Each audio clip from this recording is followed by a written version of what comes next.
orang dikabarkan tewas dan sisanya luka-luka. Salah satu dari korban tewas adalah seorang anak.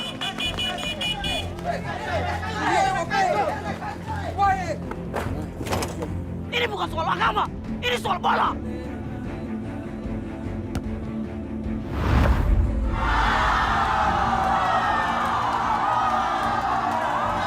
Selamat siang semuanya. Assalamualaikum warahmatullahi wabarakatuh. Kali ini kita kumpul lagi di Mendadak Podcast, di mana podcast hari ini kita bahas tentang review 2 film yang teasernya udah kita lihat tadi. Nah, yang pertama kita bahas dulu tentang film Cahaya dari Timur, yaitu Beta Maluku. Dari judulnya sendiri kita udah bisa bayangin nih atmosfer yang akan dibahas itu tentang wilayah Indonesia Timur.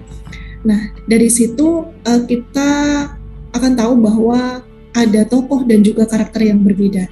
Mungkin bisa dijelaskan oleh Mas Andi Muhammad Golib tentang keanekaragaman apa sih yang ada di film itu? Silakan.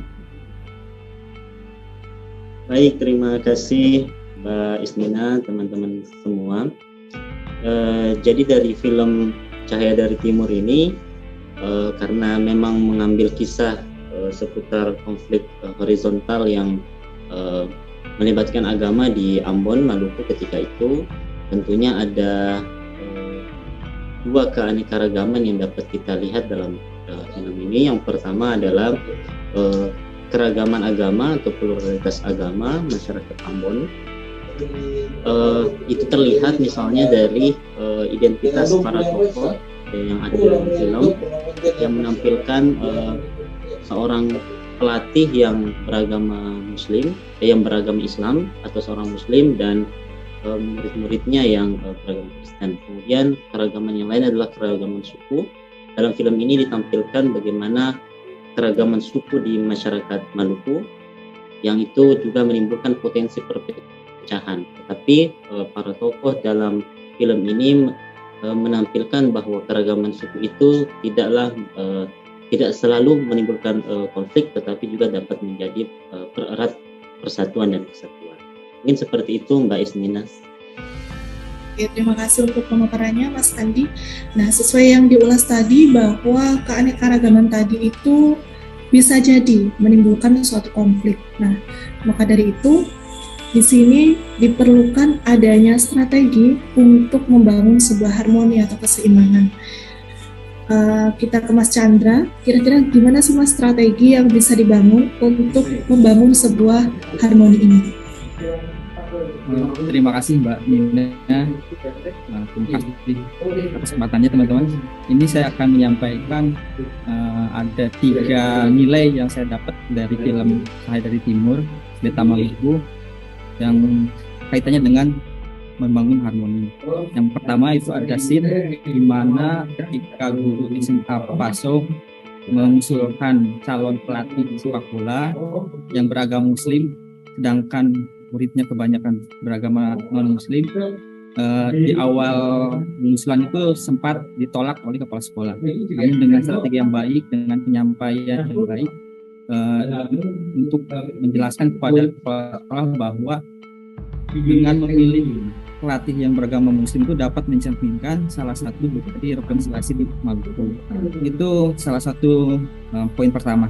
Yang kedua, ada nilai juga dari scene yang di film itu ketika terdapat perselisihan antara pemain sepak bolanya.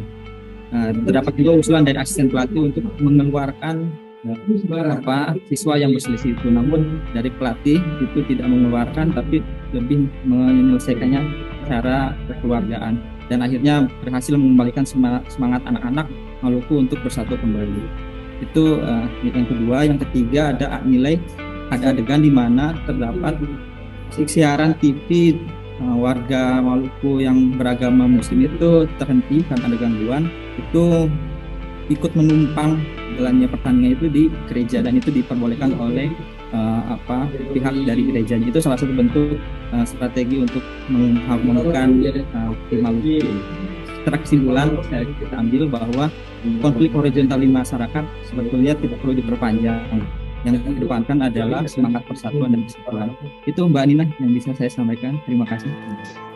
Oke, terima kasih Mas Chandra. Nah, itu tadi udah rinci banget ya tentang film Cahaya dari Timur ini. Mulai dari keanekaragamannya yang nantinya bisa menimbulkan konflik, tapi justru kita harus punya strategi nih untuk mengharmonisasikan agar tidak terjadi perpecahan yang lebih besar.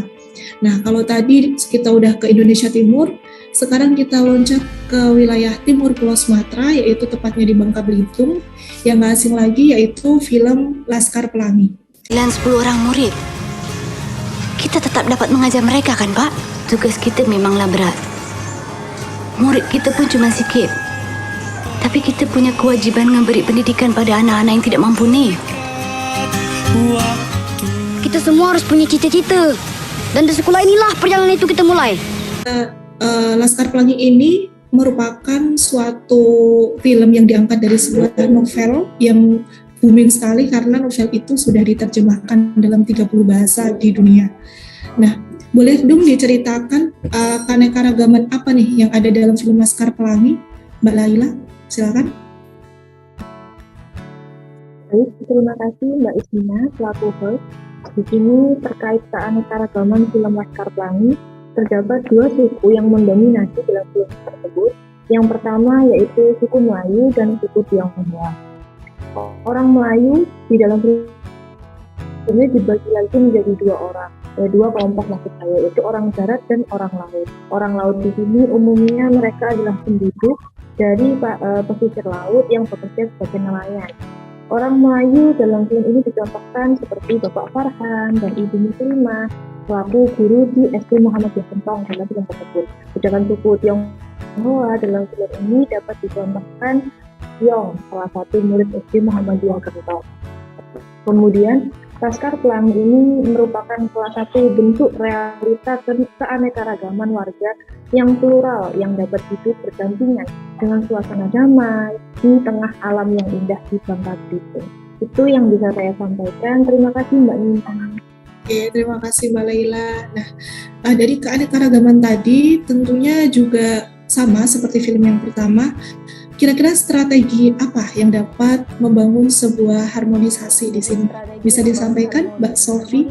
Harmoni keselarasan atau kebersamaan, bahwa dengan keterbatasan yang mereka miliki itu tidak menjadi batasan, karena mereka bisa bersama-sama mengatasi halangan itu. Nah, mereka itu juga banyak etnis dan juga suku kan, jadi mereka tidak melihat hal itu. Maka dari itu solidaritas itu bisa dikatakan sebagai kekuatan gitu. Mungkin hanya seperti itu saja Mbak Ismina. Saya kembalikan lagi ke host.